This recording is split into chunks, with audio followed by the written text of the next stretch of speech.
the Justice for the Serlick Children podcast.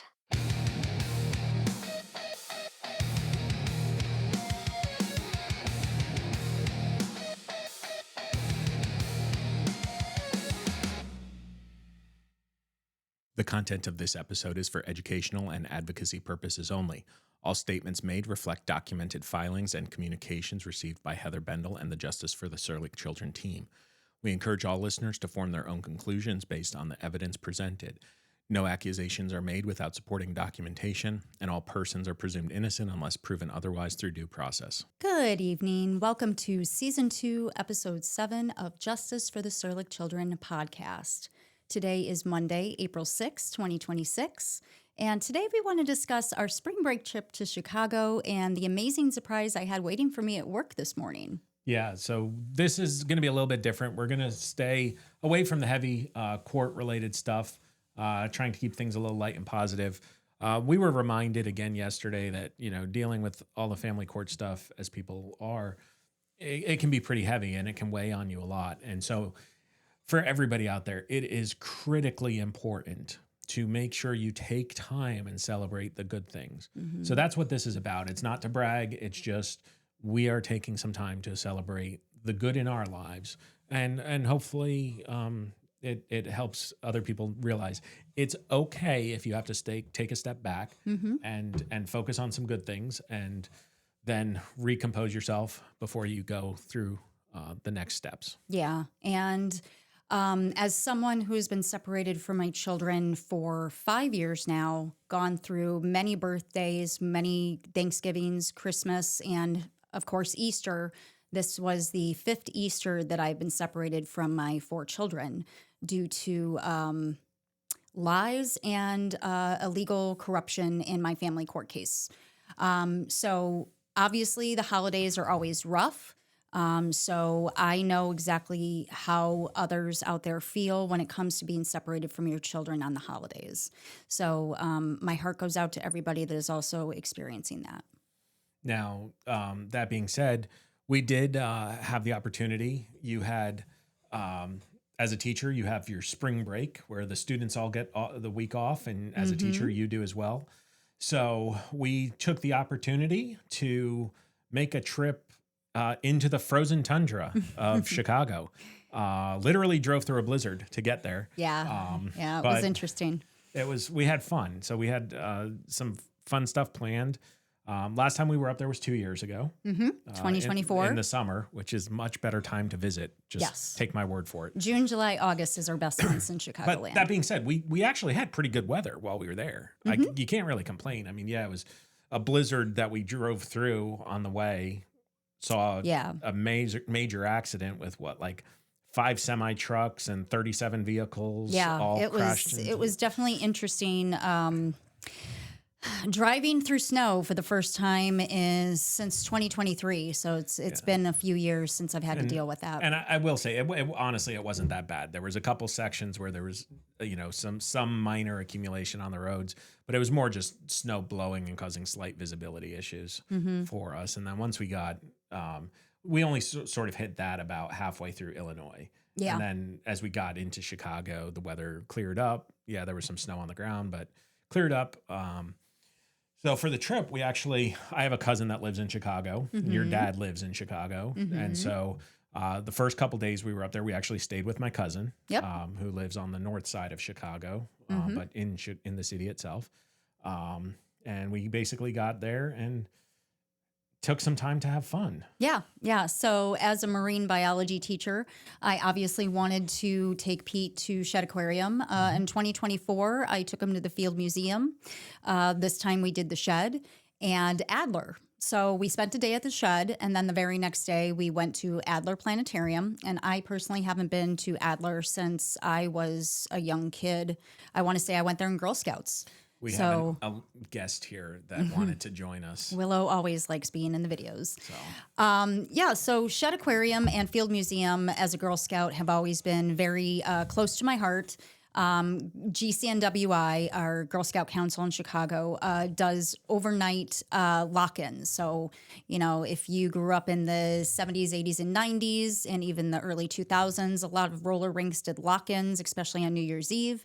The Shed and the Field do lock-ins for scouts typically. And with the Shed, it's called Sleeping with the Fishes. And in the Field, it's called Dozing with the Dinos.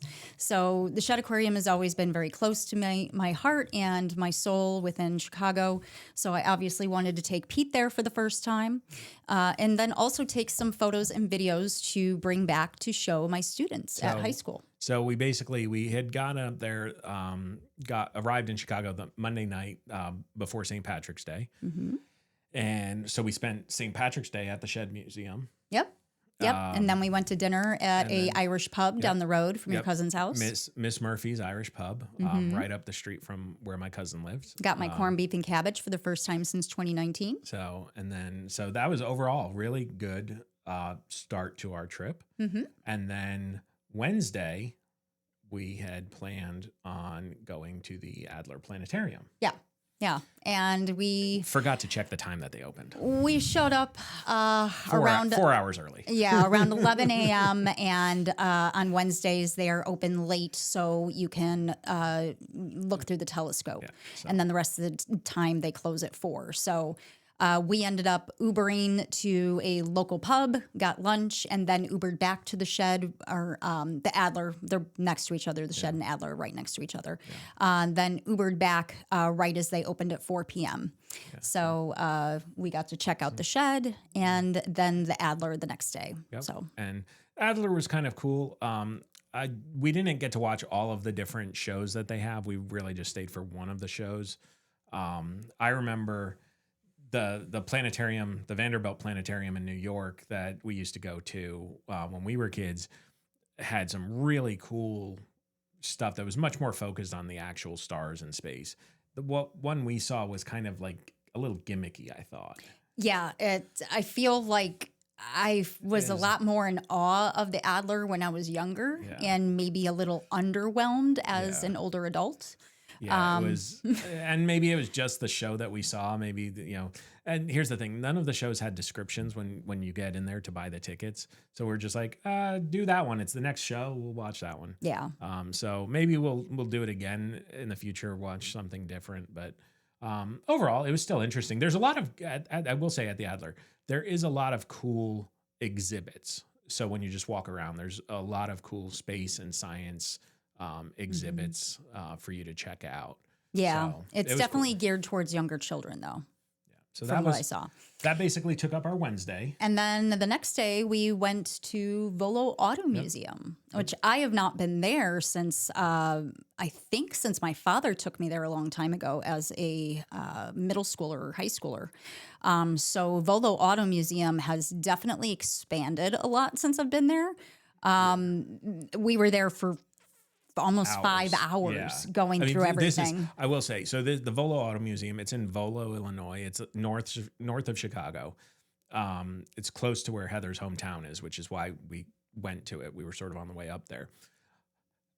As a guy who kind of likes cars and things that go fast, the Volo Museum was really cool. And what it is they not only do they have historical cars and cars from movies on display, but they also restore cars and have them for sale. Mm-hmm. So like most of the cars there you can actually buy if you have that kind of money. Studebaker. I mean, some of these are like $500,000 cars. Yeah, $1 million cars. Nice, really nicely restored hot rods and specialty movie cars and props. And beyond the cars, we were amazed at the amount of different collections they had. There was scooters, bicycles, and carnival equipment. Yeah. If you are ever in the Lake County, McHenry County area, definitely check out Volo Auto Museum. It was really cool. It is a hidden gem. I went to it all the time as a young kid, and I don't know why I never took my children there. I guess, I don't know. I just didn't think they were that into cars like I was with my dad. One of the coolest exhibits they have one from the Ford versus Ferrari movie. So they actually have 3 of the actual cars that they used in the movie Ford versus Ferrari. And so, of course, when we came home, we had to rewatch that movie because we had to figure out where the green car was in the movie because we didn't remember. Ford versus Ferrari. I've watched it probably 15 times it's now. a good movie. So, Yep. So anyways, that sort of is how we spent most of the day. And then we got up to Gurney where we stayed and went over and got your double-decker pizza, which is a unique thing. So when I first met Heather, she was describing this pizza. She kept calling it a double-decker. It is And I'm not like, a "What? Chicago-style pizza. You mean like a stuffed pizza? No, it's a double-decker. It's literally, here's how to describe it. It is a pizza, and then you take another pizza and put it on top, and you sort of twist the crust together so it all makes into one unified thing and bake it. And this thing is massive, but it's pretty good. It's unique and different. Yeah. And then Saturday, I took my dad and Pete to a Chicago Wolves hockey game. You skipped Friday. Oh, Friday. What did we do Friday? Oh, yeah, Friday. Jeez. It was a busy week. It was a lot of fun. So Friday we went to Parkside first. We went up to my university, University of Wisconsin, Parkside in Kenosha, Wisconsin. I got some new swag from UWP because all of my stuff I had bought when I first started there in 2014, so it was too big on me. It was old, ripped. And I wanted a new hoodie to wear in my classroom because oddly enough, I am a bear at the high school I teach at, but I'm also a Ranger/bear at UW-Parkside, but then I'm also a Chicago Bear because the Bears are my home team.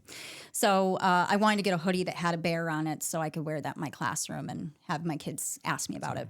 And then after Parkside, we went up to Milwaukee. Yep. Went up to Milwaukee, went to Lakefront Brewery where I did a lot of my research and publications when I was meeting with everyone at UW-Milwaukee, UWM. And then Saturday, I took my dad and Pete to a Chicago Wolves game. Pete and I have been going to Orlando Solar Bears games for a while now, and I wanted him to experience a Chicago Wolves game because they have pyrotechnics inside the arena. So I will say, and here's the thing: they're both minor league hockey teams. They're both in different leagues. The Orlando Solar Bears are the East Coast Hockey League. The Chicago Wolves are the AHL, which I think is American Hockey League. And they feed currently the Carolina Hurricanes. Yeah. And the game was against Rockford Ice Hogs, which is also Illinois, so 2 Illinois teams.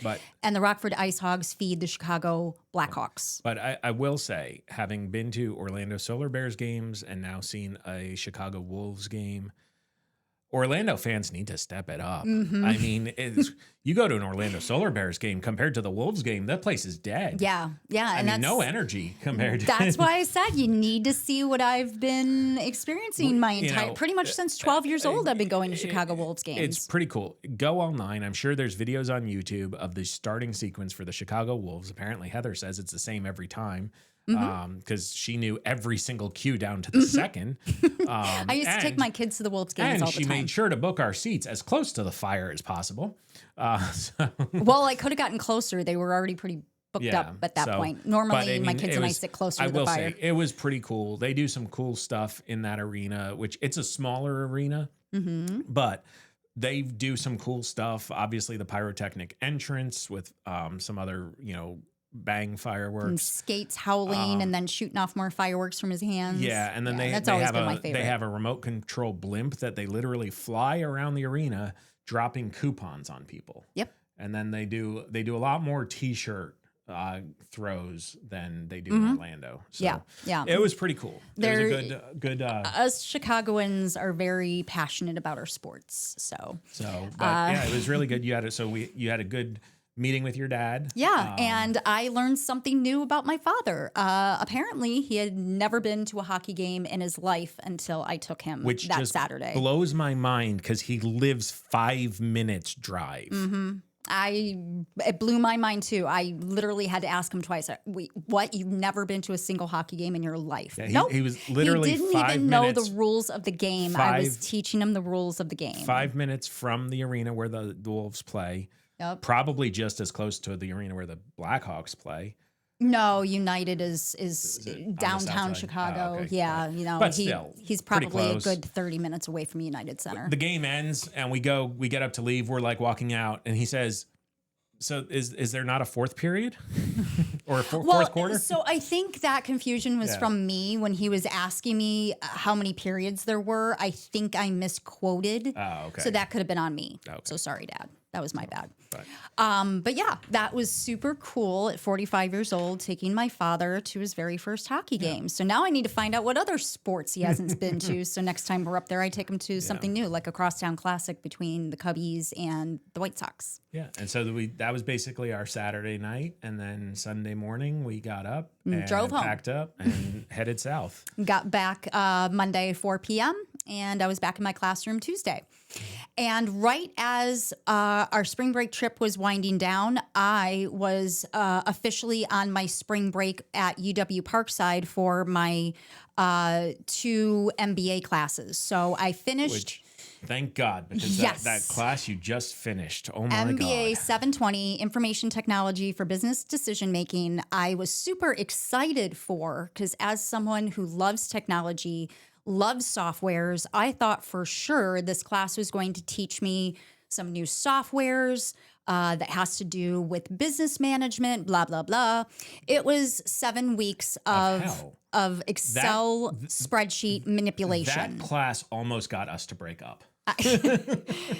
5 hours on a Saturday just manipulating Excel spreadsheets and not knowing With if I'm no even doing instruction, it correctly because yeah. she didn't actually teach us how to do things. Yeah. So And as a person who works in business, you know, I have clients in business. I worked for 10 years doing taxes, helping a lot of people in business.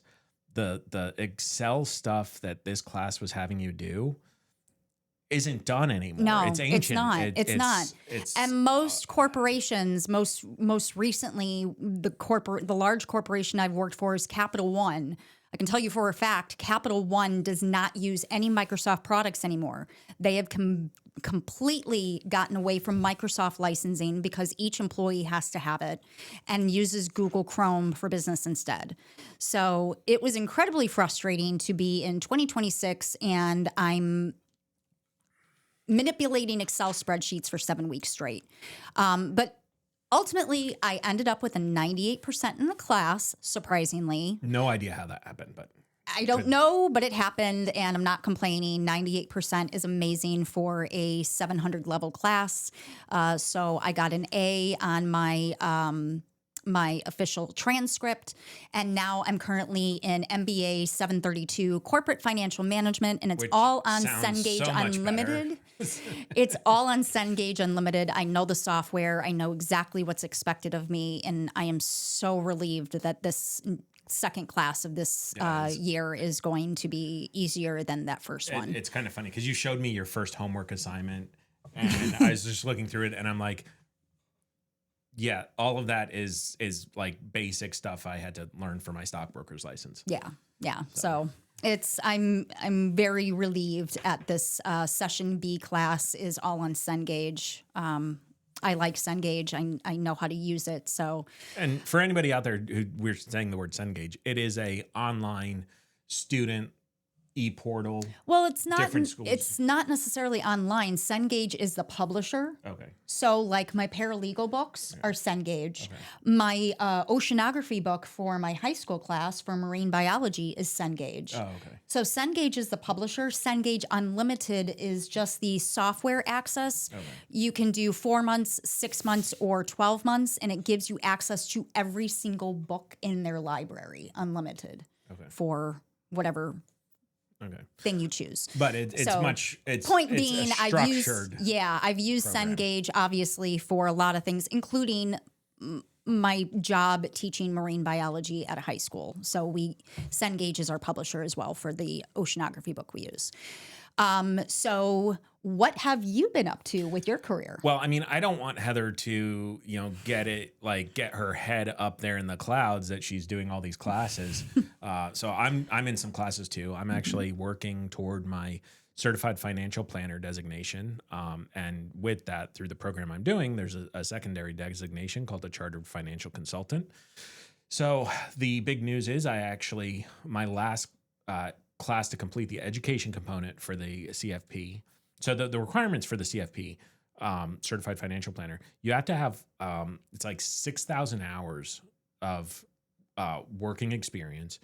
You have to complete the education component, which is 7 to 8 classes, depending on which provider you use.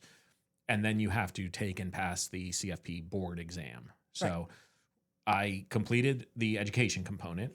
I already have well over 12,000 hours credited because I got a lot of my time working at H&R Block doing taxes for people credited.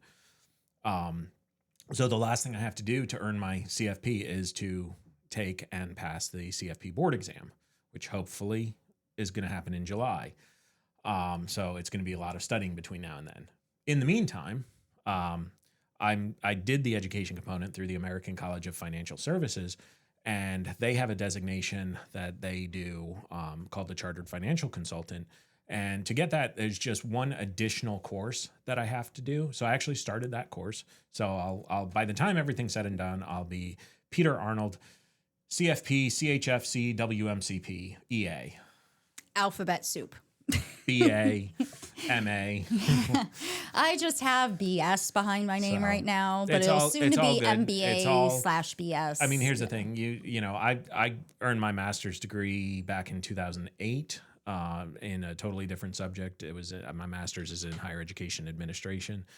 And the reality is learning is a never-ending process. Mm-hmm. So once I complete these designations, which are really beneficial for my job, I mean, the education I'm learning is directly applied to what I do for work now. But I'll continue taking, there will be some other class or designation down the road. But you're not going beyond your master's or any of these, right? I am not planning on getting a PhD ever. I absolutely intend to get my PhD or my JD. So in a prior life, one of my jobs was photographing graduations, and it was honestly one of the most interesting jobs I have.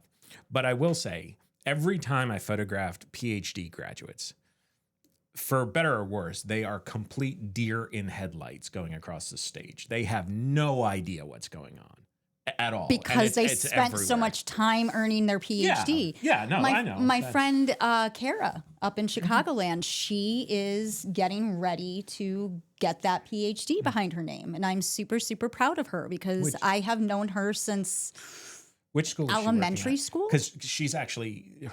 She got her master's and she's working on a PhD in the field that I got my master's in. Yeah. I honestly, I know she moved recently. You put me on the spot. I'm not sure. Are you asking what school she's going to for her PhD? Or that she was working at? Yeah. I believe she's back at McHenry County College. She went from when she moved up to Chicagoland from Abilene. She originally was at my university when I was a student there. In fact, she watched my son Charlie when Charlie was a newborn, but too young to go to daycare yet. So when I was in my classes in the evening, she would watch Charlie. And she lived on campus because she was, I believe, the residency director. So she went from UW-Parkside to College Lake County, and then College Lake County to McHenry County College, and then I believe she went back, and now I think she's back in McHenry. But we're getting sidetracked. Yeah, I don't know, but I'm story short, super proud of Kara. Yeah. She and I were in Girl Scouts together. I've known her most of my life. So kudos to her. When she gets that PhD, she definitely earned it. Yeah. So again, it just in general, education is a huge thing for both me and Heather. And academia is my life. It always really has been. So I'm essentially a third or fourth or fifth generation master's. And I'm the first in either side of my family, I believe, to go to college at all. Yeah, actually, my mom essentially had a double master's in 2 different fields, special education and occupational therapy. My grandmother essentially had a master's in nursing. Actually, I think she did have a master's in nursing. And then her father was a pharmacist. going Yeah, back. most of my family was military. So, like, my grandpa was military on both sides of my family. My dad escaped military life and went up to Chicago after college. Well, no, I don't know if my dad. No, I think my dad graduated high school and then moved to Chicago, took a job, and met my mother. So that's another thing I learned at the Wolves game. My dad told me when and how he met my mom, and apparently she worked at the same company he worked for. And you never knew that before. No. Well, and it's My weird, mother 'cause- never so really talked to me I was about gonna that say, stuff. you learned some stuff from your dad, and I learned some stuff about my family from my cousin. Yeah. So- It was a great spring break trip, really connecting with our family, learning more about our family history and Yeah, lineage. I learned apparently my dad and my uncle got into an argument with each other because my uncle felt that my dad sold him a lemon of a car, and my dad felt that my uncle didn't take care of the car. So, next on our agenda, Artemis 2. Big. I talked to my students about this. This is a big deal for Gen X, millennials, Gen Z, and Gen A. I know. Because the baby boomers and older had the Apollo missions to the moon. We have Artemis 2. A lot of what we've discussed about so far has been up into Chicago, but remember, we came back to Florida. We actually live jump ahead. we live within 40 miles Yes. of the launch pad. I think we're actually like just over 30 miles Yeah, directly from the and launch pad. every time SpaceX launches Falcon 9, the house shakes like there's a mini earthquake, and you can hear the rumbling. Yeah. It's 2:00 in the morning. It wakes me up. You can just feel it and hear it. So we get back. Artemis 2 is a go. So we're standing in the backyard, and it's obviously very massive. The trail that it left was massive, much bigger than the Falcon 9s. Yeah, it was much more reminiscent of the old space shuttle launches, and most of it's Heather's talking about basically the contrail or the smoke trail, because of the two solid rocket boosters. That's where most of the smoke comes from, and you don't really get that with the SpaceX launches because they don't have the solid rocket boosters. Yeah, it leaves a little thin line that kind of dissipates right again, away. for anybody who's been living under a rock the last week or so since the Artemis launch, the Artemis launch is a crewed, so that means there's 4 people on it, 4 astronauts. They are going around the moon. So they're not landing on the moon, but they are actually, as we speak, they are within their 7-hour window of the closest pass around the backside of the moon. Yeah. So then they're going to slingshot around the moon. My understanding, one time they're not going to orbit it. They basically slingshot around they're it, just slingshotting around, coming back. And they come back. So my students asked me, what's the point of this mission? Like, are they doing anything? Are they collecting anything? Test. So that's literally what I told them. I'm like, this is the first manned crew to go around the moon since pretty much the Apollo missions. And it's only the second launch of the SLS so it's really rocket just system. testing out all of the equipment, making sure everything's working, everything's, and then I'm sure there's going to be another mission that's much longer. They're basically planning, it's going to be, I believe there's future mission to land on the moon, and then beyond that, there's, plans for a mission to Mars. Yeah. So the one thing as a scientist I observed is that there was absolutely no sound when it launched. And I was trying to explain this to Heather a little bit. So the way so much larger, it is, and I'm sure if we were closer, you would have heard how much louder it is. No rumbling to the house, nothing. It's weird because the distance we live at, the air temperature and humidity play a huge role in how the sound travels to us. And, normally it takes 4 to 5 minutes for the sound wave to actually reach our house. And so right at the time I'm expecting it, we're just not hearing anything. And you could hear a very, very, very faint, low rumble, but you had to know what you were listening for. The average person wasn't going to hear anything over the wind. And that was honestly a little surprising to me. Yeah. That there was, it was the so weather quiet was from perfect, where though. we were. But yeah, we literally watched it from the backyard. So we had it on the TV in the living room. So we watched them actually launch and clear the tower. And then we walked outside, and about a second or two after we walk outside, you can then see it coming up over the trees live. Yeah. And it was, this thing is so massive. From 40 miles away, you could distinctly see the actual rocket portion of this. Yeah.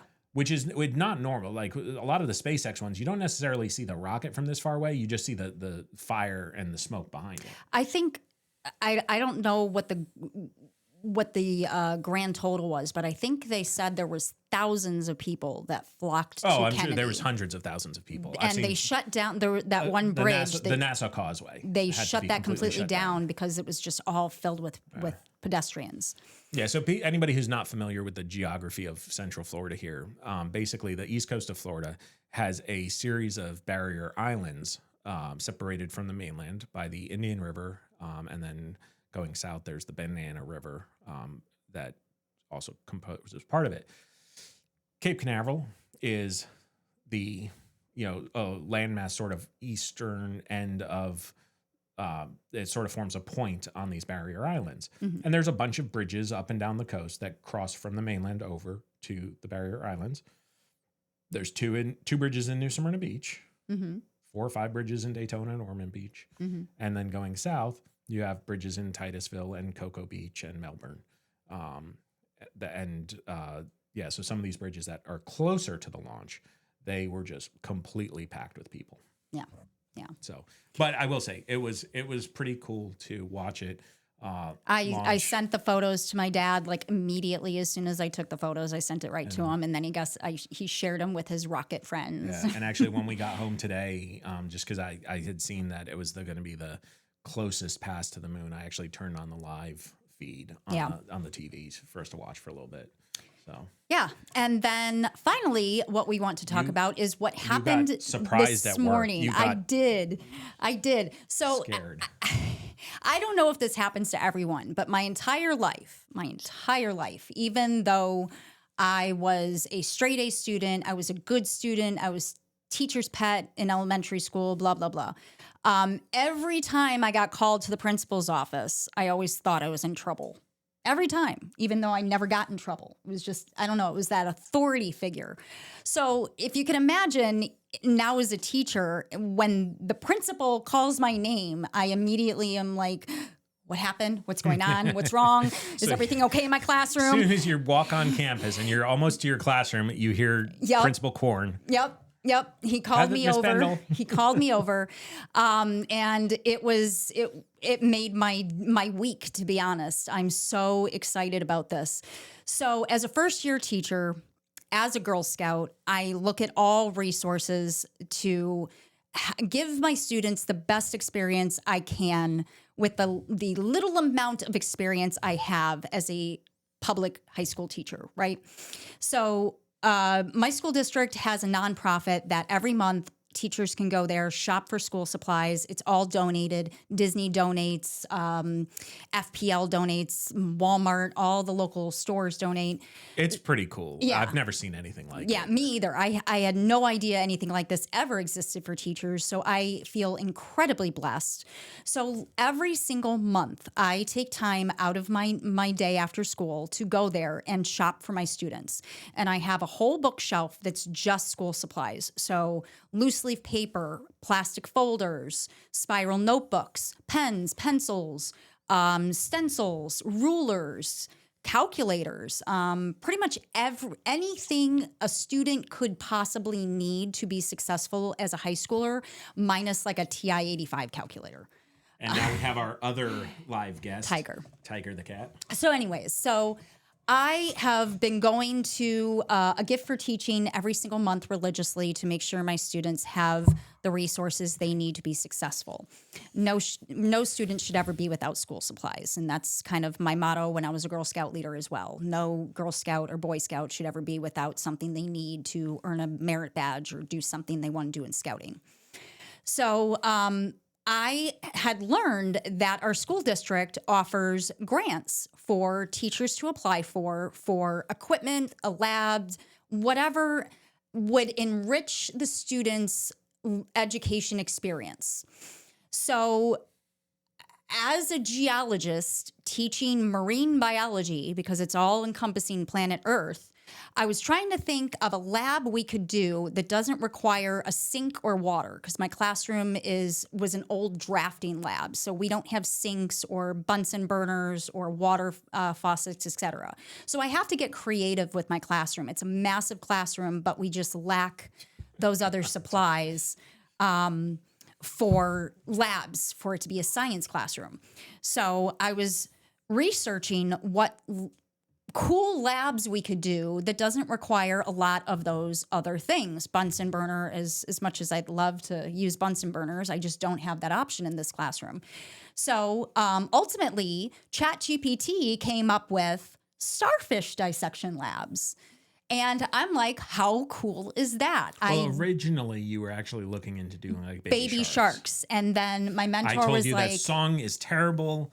Don't do it. Baby shark, do. No, so then we just lost monetization. my mentor was like, yeah, you don't want to do that. It requires more than one day. You don't have the fridge to store them overnight. He's like, you're better off doing the starfish dissection. So I went with that. I started researching.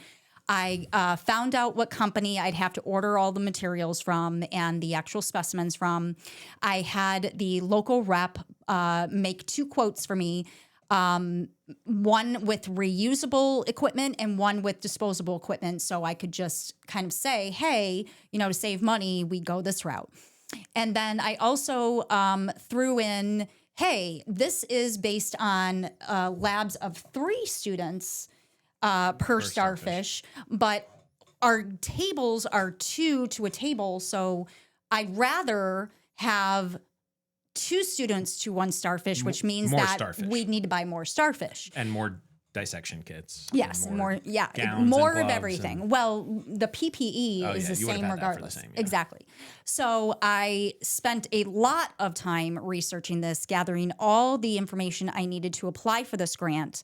And there was 3 different grants as a science teacher I could apply for. One was Lockheed Martin, and the other 2 were Duke Energy. So I actually applied to 3 different grants within the OCPS Foundation, which is who manages the funds for the grants and the application process.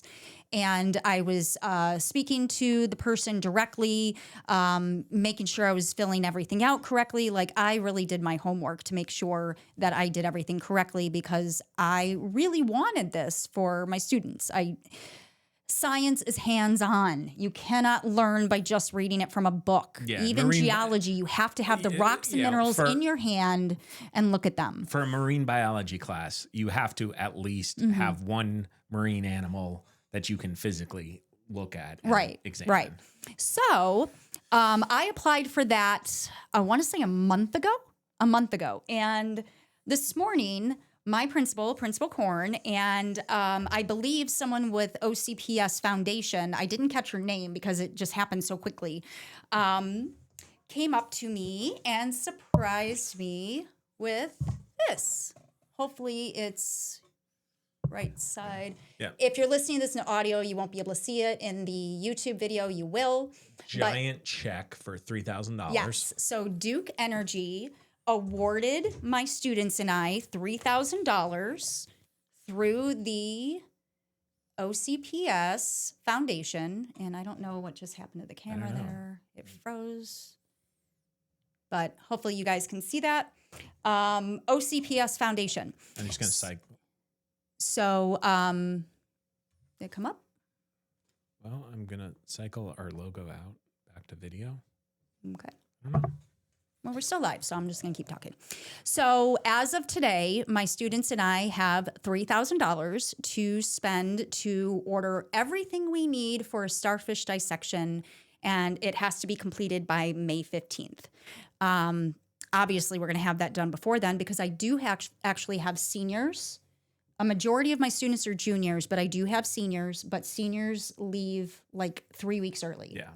So I obviously want my seniors to experience this as well. So we are going to try to do it 2 weeks from now. So I need to get with our bookkeeper to get everything ordered. And I believe it's like 2 to 3 day shipping. So it shouldn't be too bad. But I am a huge advocate for grants and scholarships.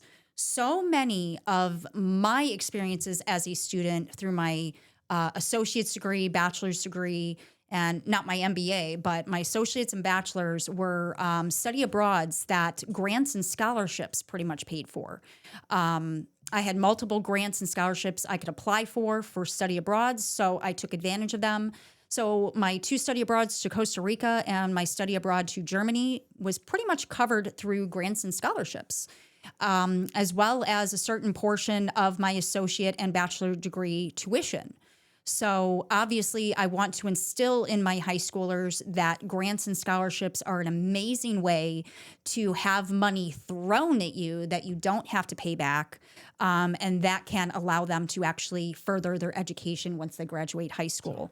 So I had wished my high school told me about FAFSA before I graduated in 99. I didn't learn about FAFSA until 2004. There's all kinds of stuff I have learned in the last couple of years that high school just completely dropped the ball on. Yeah. I am going to make sure all of my students are aware of what FAFSA is.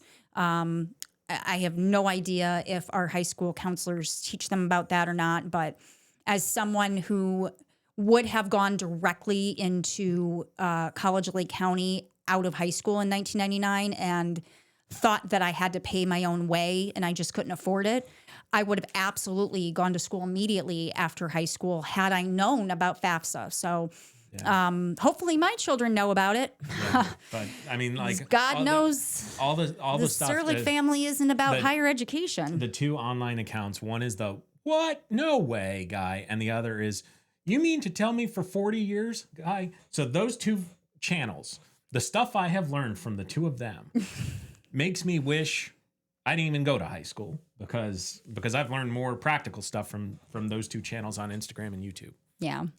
So I didn't even have the ability to wait to tell my students. Literally, as soon as I walked in the classroom, I was waving this big check around. I'm like, look, and then they're all cheering. My 6th and 7th period, as soon as I showed them, they were all clapping and applauding and cheering. So it was great. They had been asking me about it for weeks, and I'm like, as soon as I know, you will know. You called me as soon as you got finished talking with Principal Korn this morning. Yeah. You're like, oh my God. Yeah, it was a great way to start the week. And you put in a lot of work. I mean, I did. Let me just give a little bit of sort of clarity here in the grant application process. This is not like filling out a 10-question, easy questionnaire. This is you have to have all of the budget details. You have to reach out, and you have to get like 3 quotes. So you have to first find out who the approved providers are from your school district. Yep. Then reach out to those approved vendors. I didn't even know there was specific scientific lab vendors for schools. I knew, but I guess that's because I'm a science major and I've watched my professors order things. You literally, you reached out to these 3 different companies, which are all over the country, got multiple quotes from them because you wanted the disposable and the permanent dissection and kits. I've been raised to be thrifty, so I look at different companies and I don't just go with one. Once you got all that information, then you actually had to do the grant application itself, which was, I don't know, like 50 like essay questions almost. It wasn't 50, but it was definitely a lot. You to like explain not only what you're going to use the money for, but what are the learning objectives? How are you going to enrich show them? the learning objectives? How are you going to prove that you use the grant money? Like just all kinds of stuff. And then now that you have the money, or technically the school has the money. The school now has you the have money. to go through a bunch of steps to actually make this happen. But I'm excited for you. I'm excited to see the pictures of the kids cutting up the starfish. Yeah, and hopefully none of them eat the starfish. So actually, I learned this from one of my students today. People eat starfish. Oh, no, I know they do. I did not know that. But you don't want the kids eating the starfish that's been sitting in No, but for I'm months. just saying I learned something from my students today, and that's the way it should be. We should all be learning from each other. It's a give and take relationship as a student and teacher. So I knew that certain countries love to eat sea urchins. I did not know starfish were even edible. So as soon as she said that, I Googled it, and sure enough, she was right. So kudos to her. But yeah, I think it's going to be awesome. And my 6th and 7th period, I had them because this was after I got in and I had all the information. I had them watch 2 YouTube videos on the starfish dissection so they kind of have an idea of what this lab will be about.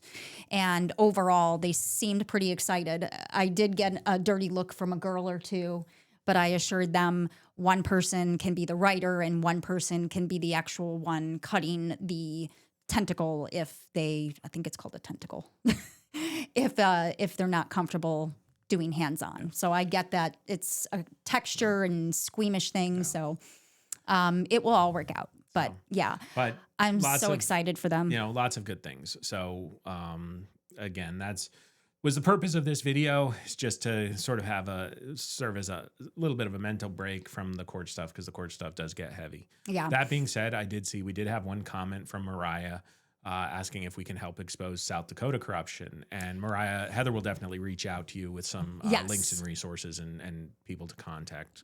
Yes, and I believe I've spoken to Mariah previously. However, in regards to exposing, that is a different podcast. So once my school year is over as a high school teacher, Pete and I will be starting our Spinoff podcasts.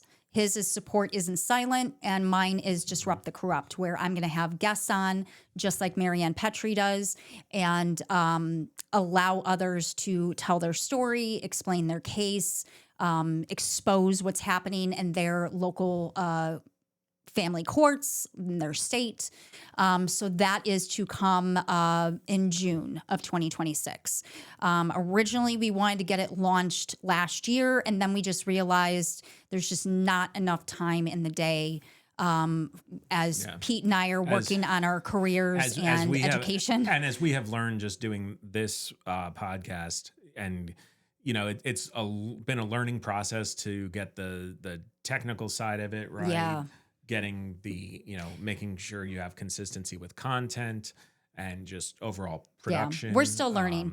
Obviously getting all the equipment. I do definitely want to upgrade to StreamYard because Charles was using that with his interview with me, and I loved it as the actual guest. So I definitely want to check it out as the host and see how that software works with everything. 2 big softwares for streaming and podcasts. One is StreamYard, the other is Riverside FM. We're definitely going to give them both a try, figure out which one works best for us.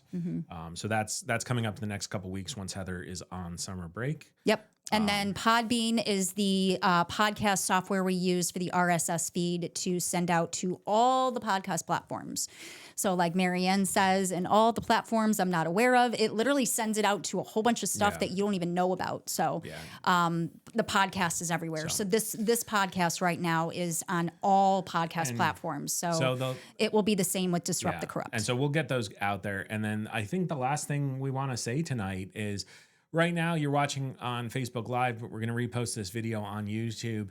And funniest thing, the last couple nights. I did want to touch on this real quick. All kinds of comments are being made, and we just want to thank the people making the comments because you are driving so much traffic to Heather's YouTube channel. Thank you. It is amazing. The hate, that the hate is not working the way you want it to, guys. These people, and it may even just, honestly, it seems like it's just one person making a ton of different YouTube accounts, but it is very clear this person has no real knowledge of Heather's case. They're just making comments.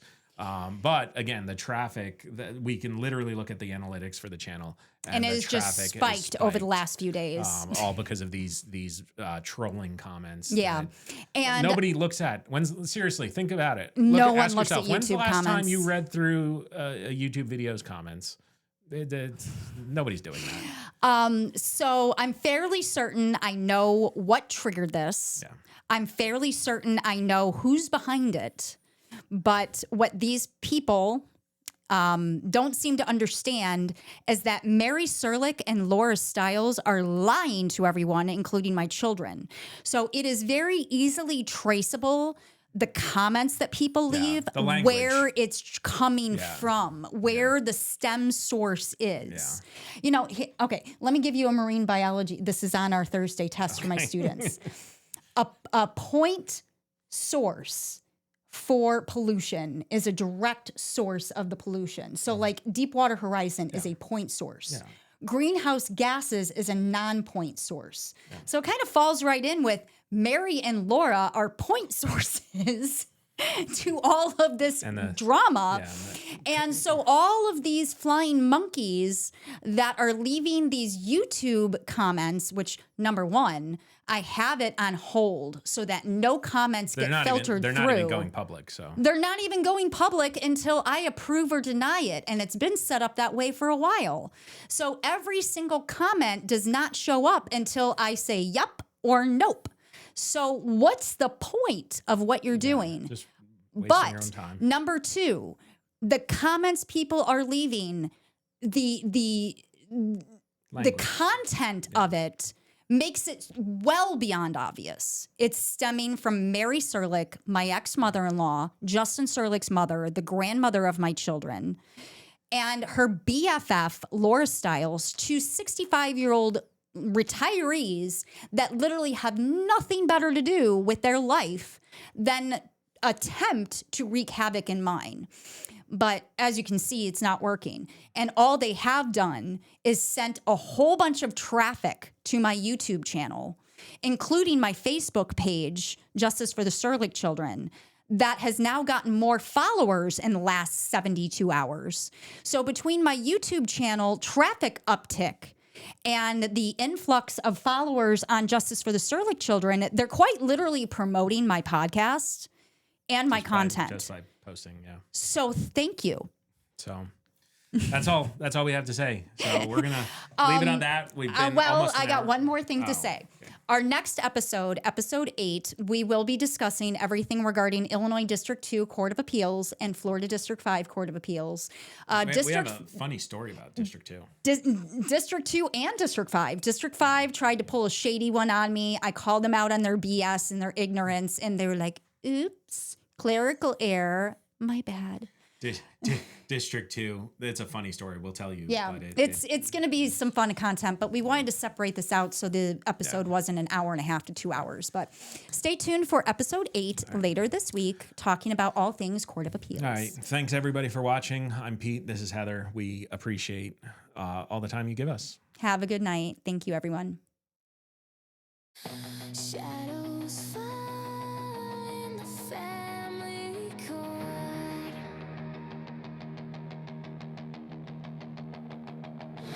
They bury the truth, they cut the support.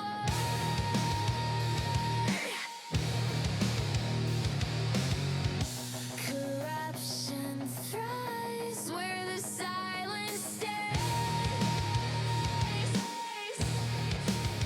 But we're lighting the fire, so burn down the maze. We are the voice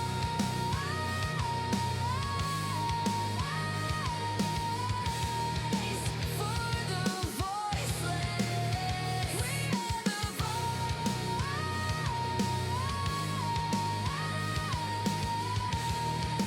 for the voiceless.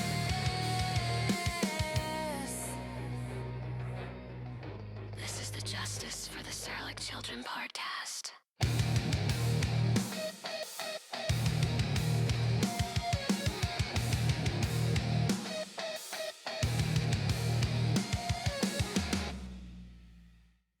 The content of this episode is for educational and advocacy purposes only.